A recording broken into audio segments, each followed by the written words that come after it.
Hello, Leo. Welcome to the Plaid Sheep Oracle. You have a very nice reading, starting with this Secret Spring Success card.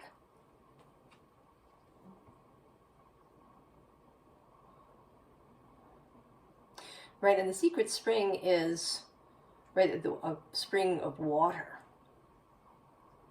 that you never knew was there, or that was hidden from you initially. So you were beginning to see a flow that you couldn't perceive previously.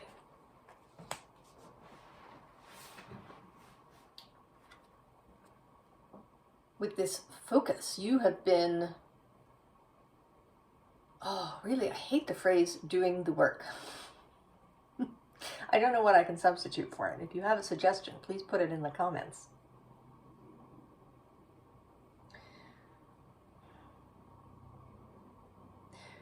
Because although there is a way that it's work, often we avoid practices. We put them off, we procrastinate. Putting practices that we know will help our situation into practice. So there is a sense that these things, right, they sort of feel like work. But they are, right, they're life, they are remembering, they are living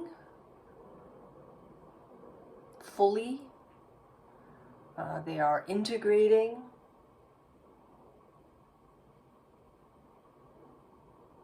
But however you want to think about it,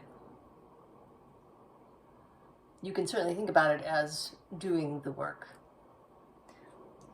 We can use that as a shorthand for all of those things.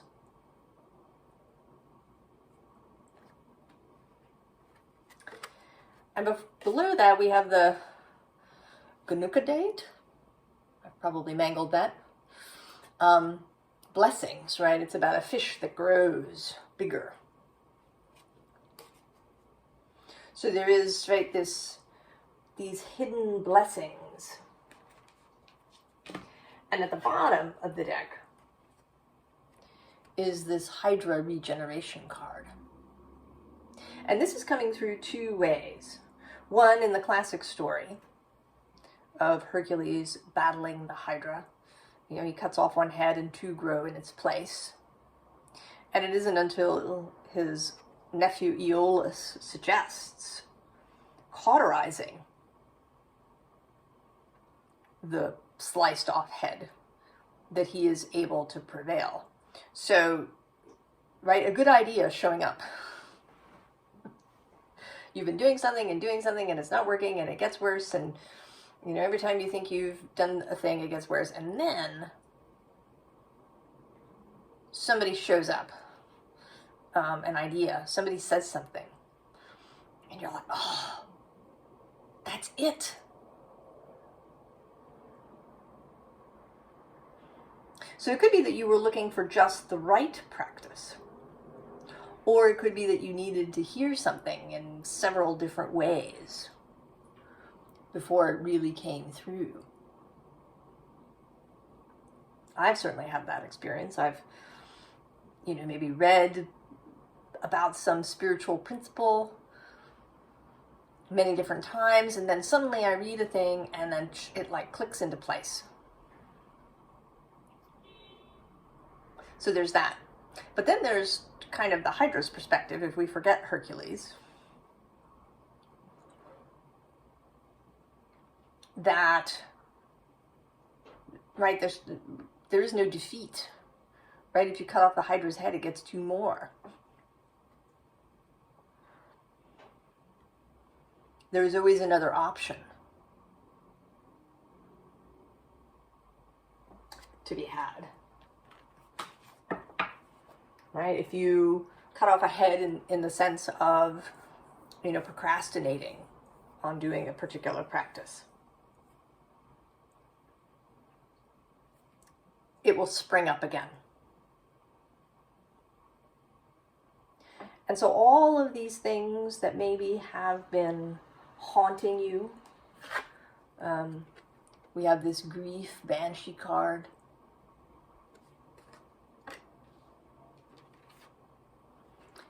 And this depth shadow card that has a, right, there's a surrendering quality to this image. And it, right, you might have felt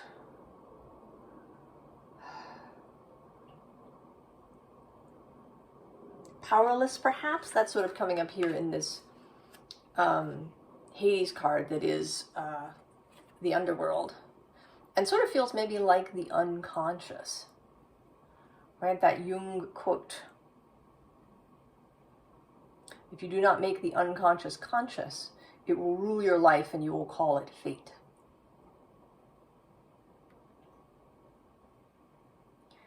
So you have seen, found, discovered, just recently perhaps,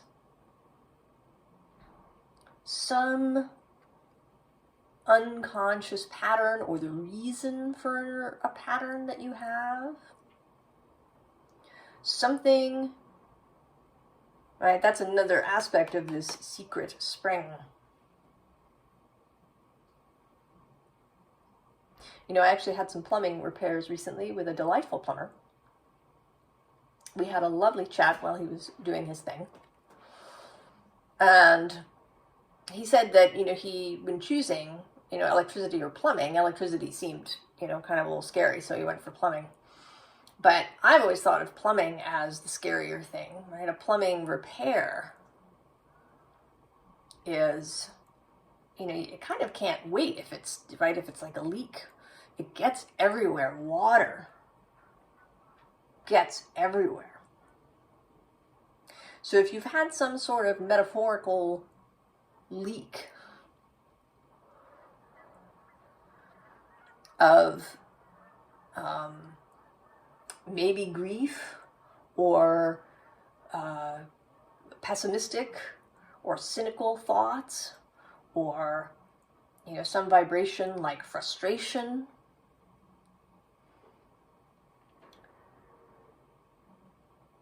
but you didn't really know where the leak was coming from, right? You couldn't find. Well, now you have figured it out. It has become clear to you what has been the resistance, what's been the interference.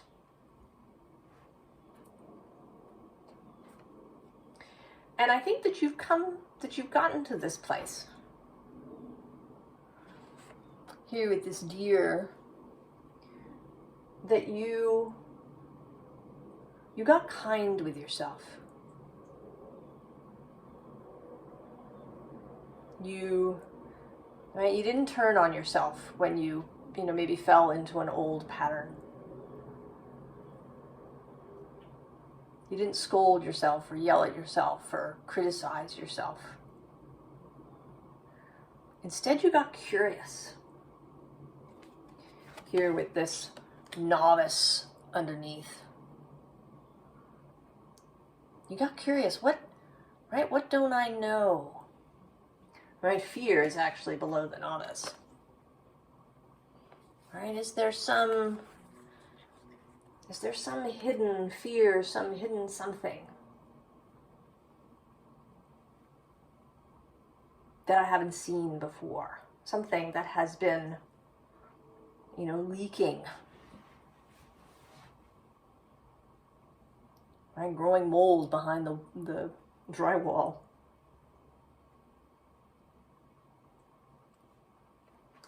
And the bottom here, and there's two cards actually, the Water Fairy and the High Priestess. So you got kind with yourself, and you really started paying attention to how you felt. in any given moment. How you felt when you criticized yourself. How you felt just before some pattern asserted itself.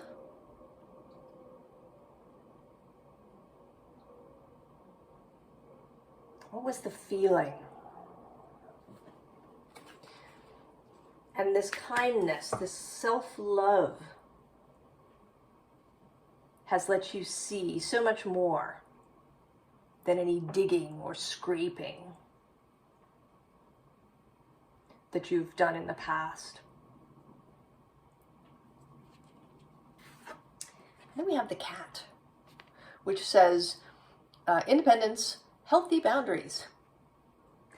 Another aspect is that you turned off other people. Right? You turned off extraneous and unwanted advice. You turned off, any doomsaying. Maybe you walked away from social media or the news.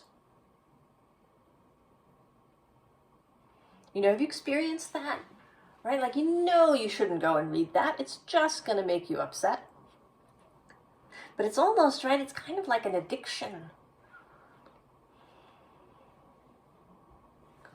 to go and read those things. And I think that in a way that it is an addiction, right? It's an addiction to feeling in a familiar way. Right? The familiar way of feeling is upset, frustrated, irritated, vexed, angry, sad, hopeless, whatever the familiar feeling is. Some part of ourselves may want to go back to that. So we go and we read the thing that we shouldn't read. We go and we talk to that person who's just filled with complaining.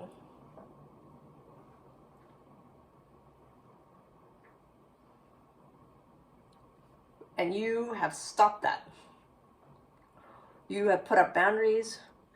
You have declared yourself independent of other people's opinions.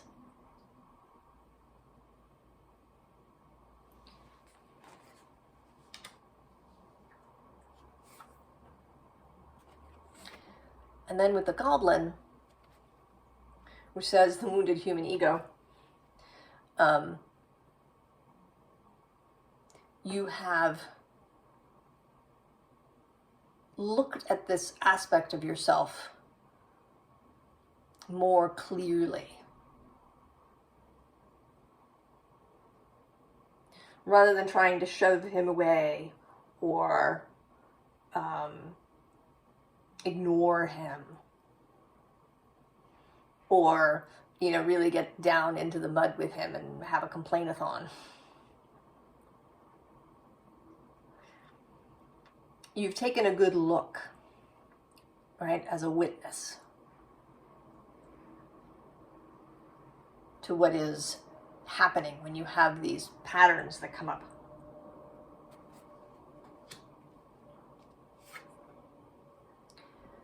And you have become willing to trust the process of a particular practice,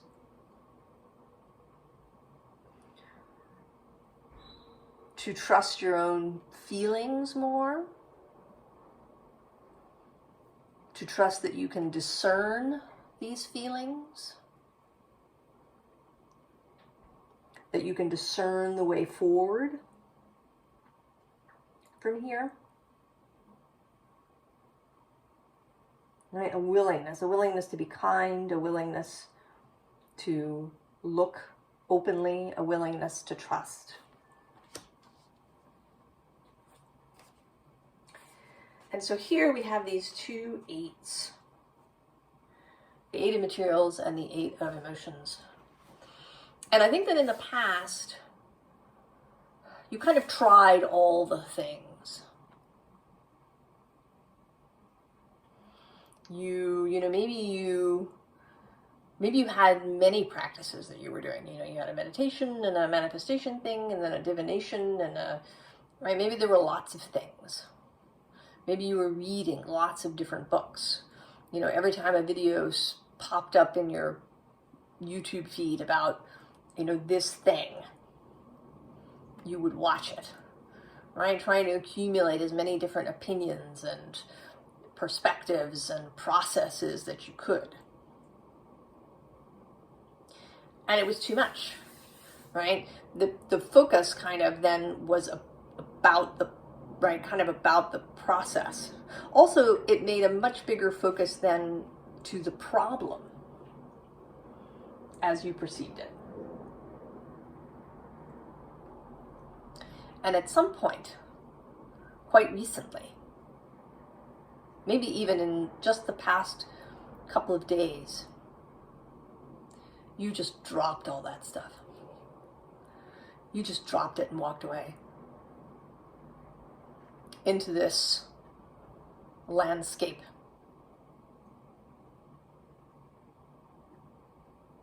Right? Dropped all the noise.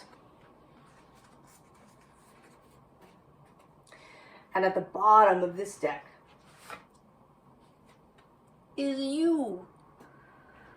You were there all along. The secret spring. You and your wider self. You and your source aspect. And of course, this is all you. Seeing yourself fully.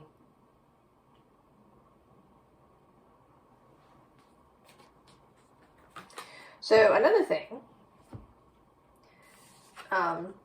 that probably has changed here with the Six of Wands, that you, right, we go from the Six of Wands to this Ace of Pentacles. So going from maybe needing other people to approve what you're doing, maybe even just to agree. It might not even be so much approval or approbation, but agreement that you're doing the right thing, right? Confirmation from other people that you're proceeding in the right way, that you're following doctrine.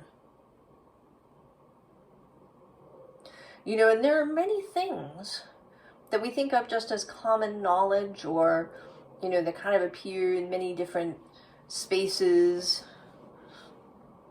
but they aren't necessarily true, or they're not necessarily true all the time or for all people.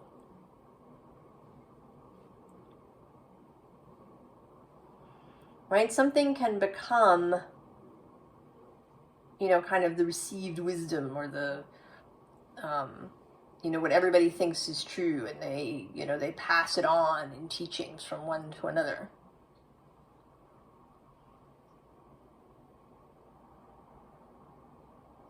Even though maybe it isn't true, or maybe it's only true for that person, but not that one. You are walking away from any need for other people to agree with what you're doing or how you're proceeding. And that is a completely new world.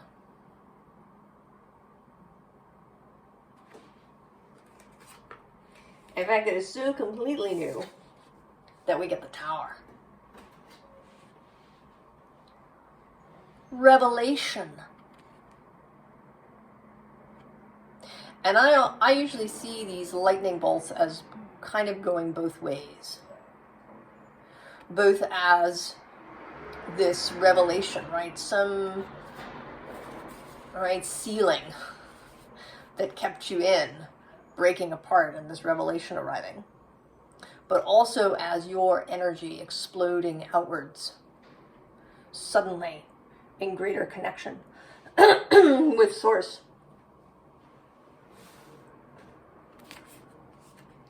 And that, right, this is my connection with Source card.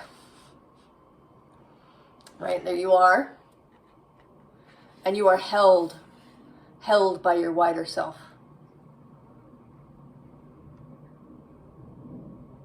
And you're beginning to really see this connection openly in your daily life. You're beginning to be able to see the world through the eyes of Source, to see yourself through the eyes of Source, who has nothing but love and appreciation for all that you and all that everything is.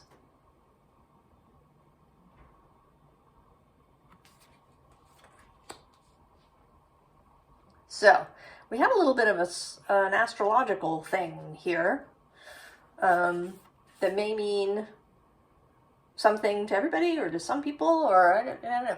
So we have conjunction alliance. Now under that, we do have this 12th house, which is the hidden place, right? That's the place where the secret spring is hidden. The unconscious space.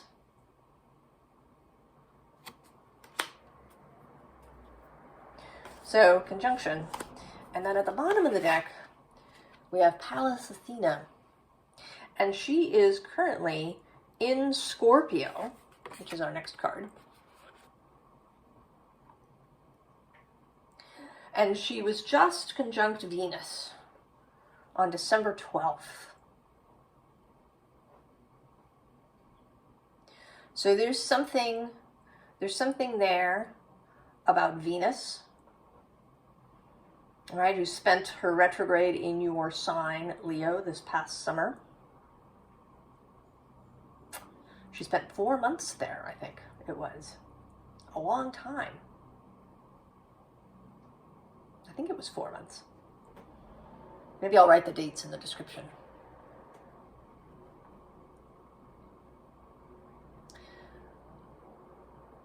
So this conjunction happening in Scorpio. And Pallas Athena is, and she's an asteroid, she's considered to be about strategy, problem solving, the use of intellect, overbrawn, although she is also a warrior, Athena, wisdom, truth in her highest aspects. So this connection between that and Venus, what we value, what we love, our sensuality, our sexuality, certainly in Scorpio, you know, all the things that we have, all the things that we enjoy.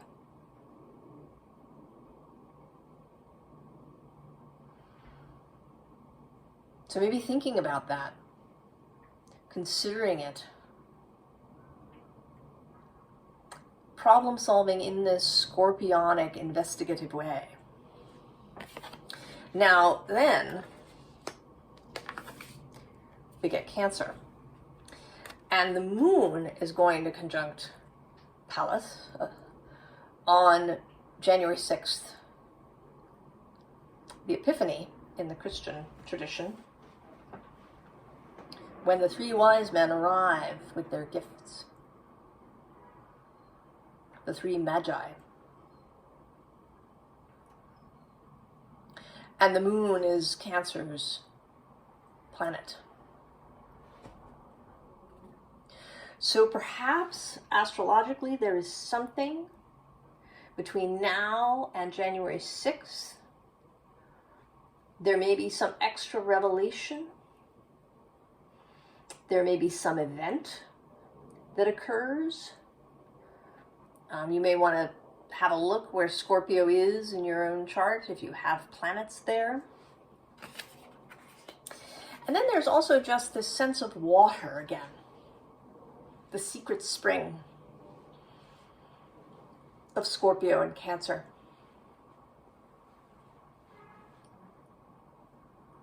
I always think of Cancer as the well that you can go to for healing and to slake your thirst, the giving well. And then Scorpio as the deeps of the ocean. where many secrets lie. Right? Feelings and depth of feeling. All of your own deepest thoughts, feelings, desires. What do you want to merge with, Leo? And that these are theoretically difficult energies, right? Scorpio is square and Cancer is right next door. Semi-sextile. These are meant to be difficult energies, but are they? Do they need to be?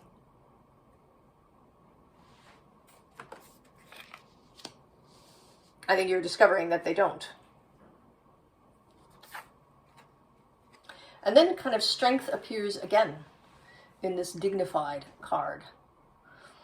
Dignity in astrology is about a planet being in its home sign. So the moon in Cancer, or Mars or Pluto in Scorpio. The sun in Leo.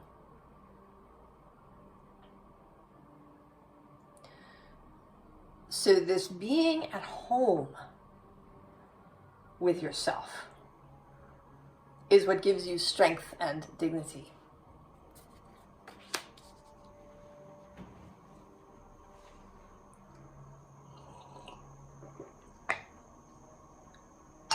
So, advice.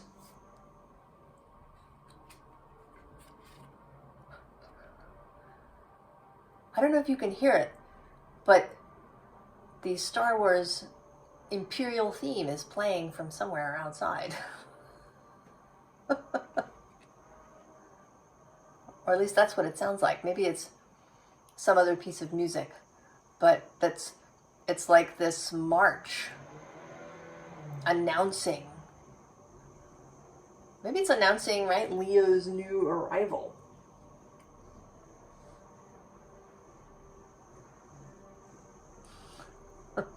I'll have to see if you can hear it. So we have this Prince of Cups, and actually, so with this card, Pisces is also showing up. And this introspection. So keep it up, right? Keep up the witnessing. Keep up paying attention to your feelings and how you feel in a given situation. What were you thinking right before you had that oogie feeling in your stomach? Actually, I didn't see the bottom card. Oh, yeah. So we have these two fives here of disappointment and defeat. So, right, these are the things that, you know, can sort of plague us. And the answer to them is to get curious. Right, what was I thinking right before I began to feel really disappointed? What was I doing? Did I read something that gave me this Five of Swords defeat idea? You know, maybe I shouldn't read that. Or, you know, maybe I need to be in a really good place before I read something like that. I need to be aware.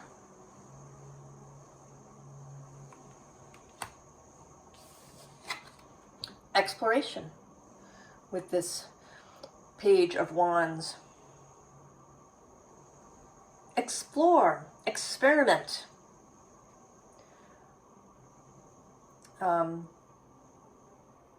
You know, how do things change for you now? How are things changing?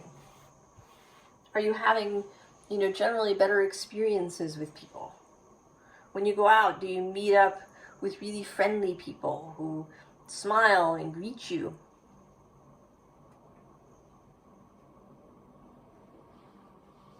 Right? Do the practice that you really like and that seems to really be working, and then go out into the world and see, right, what is the result of that? And with the Prince of Discs, reliability, right, just keep it up. This is Virgo energy, right, and you're on your other side from Cancer.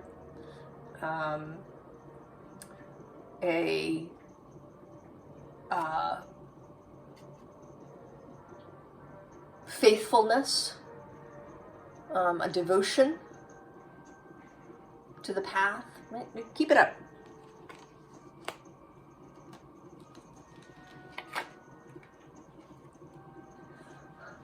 And then change. So allow the change to happen. Right? Allow yourself to shift into this new place fully.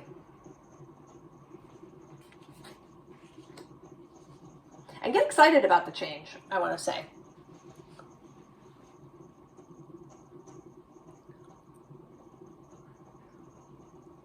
Get excited.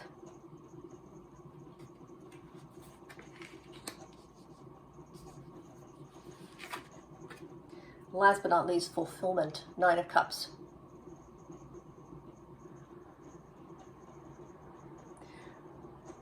You're going to get better and better at managing, right, your patterns. Managing those things that set you off and trigger you. All right, keep that up too. You know, I don't know what practice you're doing. One of the things that occurs to me, I don't know if you're an Abraham Hicks watcher, but a practice they suggest is something called segment intending, where you create a positive intention for a segment of your day.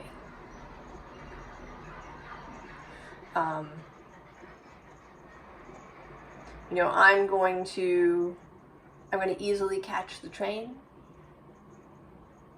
I'm going to get a seat. When I get out, there will be no line at the coffee place. And I'll have a wonderful interaction with the barista. And I will arrive at work, you know, feeling uplifted and energized. And so, right, so this is your intention for that segment. And that you know, sort of do this throughout your day. Right? Intend positively. Talk about what it is you want. And leave out anything that you actually want to avoid, right? You don't want to say, I won't be late. You want to say, I will be on time. Yes? So maybe that's something you've been doing, or maybe there's something else. To keep yourself in this uplifted space where you are in alignment with your wider self and with Source. That just see beauty everywhere. And actually at the bottom of this deck, we have this playfulness card. So, playful, that is absolutely a Leo word. Be playful, Leo. And let the wish come true.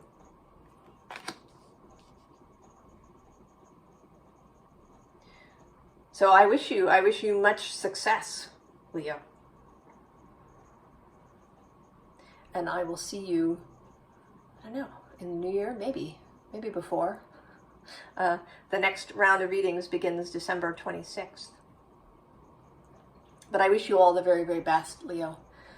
And I will see you next time. So long.